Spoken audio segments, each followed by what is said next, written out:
Sí, se calcula, por ahí la han calculado. Por ahí la han calculado la cohomología de los físicos estos. Sí, sí, en algunos casos, por ejemplo, en algunos casos coincide con la cohomología de de Rham. En otros casos no. En este caso tan sencillo, por ejemplo, no. En este caso la cohomología BRST es completamente distinta y tiene términos ahí, tiene términos cíclicos, no es una cohomología cíclica, o sea, tiene bastantes propiedades interesantes, ¿no? De hecho, es por lo que se usa en física. Si fuera trivial.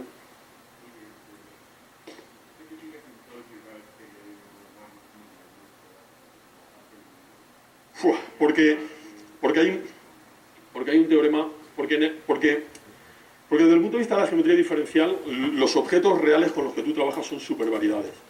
Y hay un teorema de Bachelor que dice que toda supervariedad, su fibrado estructural es isomorfo al fibrado exterior sobre un cierto fibrado vectorial. Entonces tienes que considerarlos todos. ¿Cómo?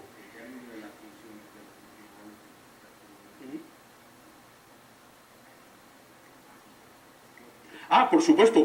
O sea, tú tienes que trabajar, sí, tú tienes que trabajar con todo el fibrado exterior y bla, bla. Pero claro, tú luego para trabajar quiero construir un funcional concreto, me voy a dar un ejemplo, por supuestísimo tú te reduces a órdenes bajos en el fibrado exterior. Considera, casi nunca te van a aparecer cosas de orden mayor que 3 en física. Muy raro que aparezca eso, ¿no? Casi siempre te quedas con grado 0, 1 y 2. Pero claro, para trabajar de manera consistente en la teoría tienes que tomar todos los grados. Bueno, entonces, ¿qué tienen de común todas estas cosas, ¿no? Todos estos ejemplos que acabo de poner, ¿qué tienen en común? Entonces, lo que tienen en común todos estos ejemplos es una estructura de algebroide de Lie. Entonces, un algebroide de Lie es este, miren, piénsenlo así, en una variedad diferencial, cuando construyen el tangente, toman las coordenadas en la variedad y las coordenadas de velocidades. O sea, el fibrado tangente es donde viven las coordenadas y las velocidades. Pero el tangente tiene un pequeño problema, y es que su rango, como fibrado, es el mismo que la dimensión de la variedad. Es decir, tienen las velocidades y las coordenadas son todas independientes. Pero yo les dije que yo quería tratar con un sistema con ligaduras. Entonces, si tengo ligaduras entre las velocidades, no todas las velocidades son independientes. Puedo tener todas las coordenadas independientes y la variedad base tener dimensión 8, pero yo no tengo 8 velocidades independientes. Tengo una ligadura en mi sistema. Por ejemplo, tengo una esfera, me puedo mover por toda la esfera, pero las velocidades están restringidas a solamente ser a lo largo de una recta, ¿no? Entonces no me puedo mover tangencialmente a la esfera. Puedo estar en cualquier punto de la esfera, pero una vez que esté ahí, la velocidad solo puede ser en una cierta dirección. Entonces me gustaría sustituir el fibrado tangente, que tiene rango n, el mismo de la variedad, la misma que la dimensión de la variedad, por otra cosa que tuviera una dimensión más pequeña, o más grande. O sea, me gustaría algo que fuera como el fibrado tangente, pero sin la restricción de que su rango sea el mismo que la dimensión de la base. Pues eso es un algebroide de Lie. Porque miren, es poner un fibrado vectorial, igual que el tangente es un fibrado vectorial, pero aquí ponemos otro. Y en las secciones de ese fibrado le metemos un corchete, que va a ser como el corchete de Lie de los campos vectoriales en una variedad. Y para que no sea una cosa loca, de que ese corchete nuevo que introduje va de cualquier manera, exijo que exista una aplicación, un morfismo de fibrados, de manera que el corchete de los nuevos campos estos que introduje, las secciones del fibrado vectorial E, está relacionado de alguna manera con el corchete de Lie. De hecho, como consecuencia de esta definición, esto es un morfismo de álgebras de Lie. Es decir, el corchete de dos elementos en este espacio vectorial, esto me lo lleva al corchete de sus imágenes en los campos vectoriales. Pero este fibrado ahora puede tener rango el que sea. Puedo tener una variedad de dimensión 4 y el fibrado E tener rango 2. Eso me describiría un sistema con ligaduras donde dos de las velocidades ya no son independientes. ¿De acuerdo? Y esta aplicación se la llama aplicación ancla, porque te ancla, como que arrastra el comportamiento de este corchete para que no se aleje mucho del comportamiento del corchete de Lie. Entonces, bueno, ¿cuál es la estructura de algebroide de los ejemplos anteriores? Bueno, esto es interesante verlo, ¿no? Por ejemplo, aquí, ¿cuál es la estructura de algebroide sobre los multivectores con el corchete de Schouten? No, pues el corchete es el corchete de Schouten, pero ¿cuál es la aplicación ancla? La aplicación ancla lo manda todo a 0 cuando tengo multivectores de rango mayor que 2. Y solo cuando tengo dos vectores lo manda a la identidad, o sea, los manda a su imagen como campos vectoriales, y el corchete este es una extensión del corchete de Lie. Pero ya no solo definido sobre campos vectoriales, sino ahora sobre multicampos vectoriales. Aquí, ¿cuál es el corchete? Aquí el corchete es muy fácil. Tengo un álgebra de Lie, su dual, hago la suma directa, y este es un fibrado vectorial. Cada espacio vectorial este lo pongo en cada punto de la variedad. Esto no tiene absolutamente nada que ver con la variedad. Absolutamente nada que ver. Vive una vida independiente. Entonces, el único corchete que puedo definir ahí, el único ancla, perdón, es 0. Me agarro los corchetes de dos elementos de aquí y todos los mando a 0. Aquí lo tienen. Aquí lo tienen. Ese corchete es 0. Sobre los generadores, ¿no? No se confundan, porque luego hay una parte aquí no trivial, ¿no? Aquí, por ejemplo, también es muy sencillo. Aquí es muy sencillo. Aquí está también la relación, ¿no? Aquí ahora los elementos son formas diferenciales. Entonces, a las formas diferenciales, ¿cómo lo hago? Pues a dos formas diferenciales las mando a la diferencial de su corchete de Poisson. Y esa es como actúa la aplicación ancla. Acuérdense de que ahora a cada forma, en una variedad de Poisson, a cada forma de este tipo le pueden asociar su campo hamiltoniano, y de manera que el campo hamiltoniano que corresponde al corchete de F con G es el corchete de los campos hamiltonianos XF y XG. Bueno, esto es nada más para los que sepan eso, ¿no? Para los demás nos podemos quedar con que un algebroide de Lie generaliza las estructuras que aparecen al cuantizar una teoría de campos con ligaduras, y que desde el punto de vista matemático, esto del algebroide de Lie es simplemente reemplazar el fibrado tangente con otro fibrado vectorial que ya no tiene una restricción sobre el rango de ser igual a la dimensión de la variedad. ¿Cómo? Sí, se puede hacer con cosas muchísimo más generales, pero vamos a hacerlo en variedades suaves para no complicarnos la vida, ¿no? Bueno, entonces, ya voy a tratar de acabar rápidamente, incluso antes de lo que me toca. Lo que quiero ver ahora es la relación de estos algebroides con operadores diferenciales. Entonces, miren, les dije que un algebroide de Lie generaliza al tangente, pero quitando la restricción esta de la dimensión. Y en el tangente tenemos una relación muy interesante entre la diferencial exterior y el corchete de Lie. Miren, si tienen una unoforma en una variedad, la diferencial de esa unoforma cumple esto, ¿no? Actuando sobre xy es x sobre alfa y menos y alfa x menos alfa xy. Fíjense que hay una relación entre el corchete de Lie y la diferencial exterior. De hecho, la diferencial exterior se define como el único operador que, actuando sobre funciones, da la diferencial habitual de funciones, que tiene cuadrado 0, ¿no? Y que cumple esta relación con el corchete.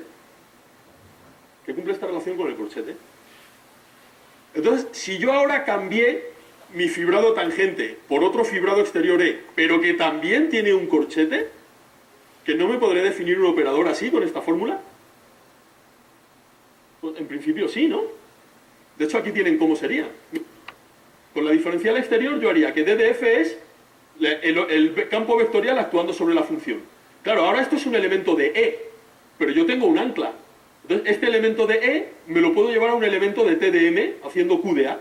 Y este elemento de TDM, que es un campo vectorial normal y corriente, actúa sobre funciones. Entonces, y ahora vean, la fórmula es exactamente la misma. Perdón, aquí faltó no, aquí no faltó nada. La fórmula es exactamente la misma que la de la diferencial exterior, pero cambiando el corchete de Lie por el corchete que tengo ahora en el fibrado exterior E. Entonces la pregunta es, joder, esto funciona casi igual que la diferencial exterior, lo único que le falta es que tenga cuadrado 0. ¿Vale? Bueno, pues eso es un operador de cohomología. Tiene cuadrado 0. Es un calculito sencillo, un calculito sencillísimo, con la pura definición, son 4 líneas y sale que esta cosa tiene cuadrado 0. O sea, la analogía se mantiene muy bien, muy bien. Ahora yo le puedo dar la vuelta a esto. O sea, si tengo un corchete, defino una diferencial. Pero nada más pasando esto al otro lado, poniendo esto como un igual, esto con un menos, esto con un más y esto con un menos, pasando el corchete al otro lado, yo puedo definir un corchete si tengo un operador de cuadrado 0 y grado 1. Si tengo un operador de cuadrado 0 y grado 1, puedo definir el corchete de xy como el único elemento que para todo alfa cumple esto. Entonces, si tengo el algebroide de Lie, puedo definir una diferencial exterior sobre el algebroide de Lie que cumple el mismo papel que la diferencial normal. Y ahora me pregunto al revés. Si tengo un operador de cuadrado cero, ¿puedo generar algebroides de Lie? Bueno, esto es un ejemplo, claro, trivial, ¿no? Que cuando el algebroide de Lie es el propio TDM y este es el corchete, pues lo que tengo es la diferencial exterior. Entonces, yo ahora quiero ver preguntas alrededor de esto. Por ejemplo, la diferencial exterior admite una descomposición muy interesante, que es así, ¿no? La diferencial exterior es la derivada de Lie respecto al morfismo identidad. Esto se puede generalizar, una fórmula de este tipo se puede generalizar en cualquier algebroide de Lie, y se pueden clasificar de alguna manera los operadores de cohomología que se generan de esta forma. Entonces, bueno, la primera pregunta es muy fácil de responder, y para la segunda tenemos algunos resultados parciales, ¿no? Si podemos clasificar los algebroides de Lie que se obtienen con los operadores diferenciales que aparecen así, ¿no? La primera pregunta de si puedo descomponer esa diferencial igual que se descompone la diferencial exterior es una generalización de un teorema de Frönicher-Najen-Huygens, y entonces el teorema que tenemos es este. Dice que sí, que si eliges una conexión simétrica en el fibrado que tienes, entonces puedes descomponer el operador de cohomología este D, que aparece con esa fórmula, se puede descomponer así, que es una descomposición semejante a la de la diferencial exterior. Y aquí aparece una cosa que se llama la Q-torsión de la conexión que elegimos. Esto es una cosa que aparece en física, que no me voy a meter ahora a profundizar en ello, pero que aparece en física. Entonces aquí aparece de manera natural. En física aparece por razones físicas y aquí aparece de manera natural asociado a la estructura del algebroide.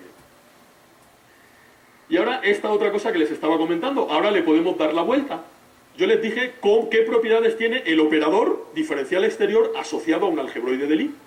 Pero ahora, si me doy un operador de cuadrado 0 y de grado 1, yo puedo definir un corchete de esta manera, diciendo que AB es el único elemento que cumple esto para toda alfa. Y entonces la pregunta es, ¿puedo construir algebroides de Lie a partir de operadores de cohomología? Y la respuesta de nuevo es que sí. También se pueden construir, se pueden estudiar y se pueden dar propiedades interesantes que tienen. Entonces, aquí tienen un ejemplo de los teoremas que aparecen, ¿no? Por ejemplo, si tienen un endomorfismo de fibrados invertible en el fibrado tangente, pueden construir una derivación de esta manera, con esta manera. Y esa derivación es de cuadrado nulo, sí y solo sí, la L que pongan aquí necesariamente tiene que ser la inversa del morfismo y su torsión de Najen-Huygens. Eso es un ejemplo del tipo de teoremas que aparecen en esta teoría, ¿no? O sea, puedo construir algebroides de Lie a partir de operadores diferenciales, pero esos operadores diferenciales tienen que cumplir unas ciertas restricciones. Por ejemplo, si el operador es invertible, pues necesariamente la L que aparece aquí tiene que ser esta. Recuerden que toda derivación se puede descomponer como derivada de Lie de algo más inserción de algo. Si aquí pongo un operador invertible, la L queda determinada. ¿Qué pasa si tengo cosas que no son invertibles? Bueno, el ejemplo de esto, pues si tienen una estructura casi compleja o una estructura casi producto. La estructura casi compleja es cuando la n cumple que n al cuadrado es igual a menos 1. La estructura casi producto es cuando la n al cuadrado es igual a 1. Pues la cosa interesante es, ¿qué ocurre cuando la n no es invertible?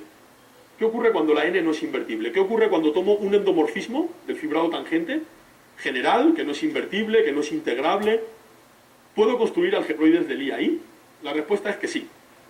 La respuesta es que sí. Aparecen unos teoremas mucho más complicados que esto que los acabo de poner ahora, pero la respuesta es que sí, sí se puede hacer. Entonces, a partir de estructuras geométricas naturales, que aparecen en geometría diferencial, yo puedo construirme algebroides de Lie con las características que se requieren para utilizarlos en física.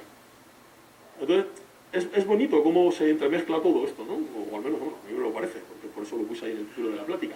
Fíjense que cuando están hablando de endomorfismos de un fibrado tangente, están hablando de una clase de estructuras muy amplias. Ya puse ahí dos, ¿no? Las estructuras casi tangentes, las estructuras hermíticas, las estructuras producto, las estructuras complejas. Cuando tienen dos de esas estructuras, por ejemplo, la cosa se enriquece muchísimo. Aparecen cosas como los algebroides de Courant, las geometrías complejas generalizadas, que también están así muy de moda, que generalizan la relación que existe en la geometría de Keller entre una forma simpléctica y una forma compleja. Entonces, bueno, es todo un mundo esto, ¿no? Hay muchísimas cosas ahí que se pueden hacer. Y mi intención, ya acabo, mi intención no era mostrarle teoremas ni resultados así concretos, sino que vieran el caminito tan natural que hay, partiendo de unas ideas físicas básicas, de cómo se realiza el proceso de cuantización cuando aparecen ligaduras. Hay que introducir unas variables que anticonmutan, hay que introducir un operador que las aniquila. Esa estructura, desde el punto de vista matemático, es una estructura de superálgebra de Poisson, y esas superálgebras de Poisson están íntimamente relacionadas por la estructura que tienen, por la forma, con algebroides de Lie. Y estos algebroides de Lie pues son lo más general que pueden construir con esos ingredientes, ¿no? Esto lo engloba todo. Pues ya está. Eso era todo lo que quería contar.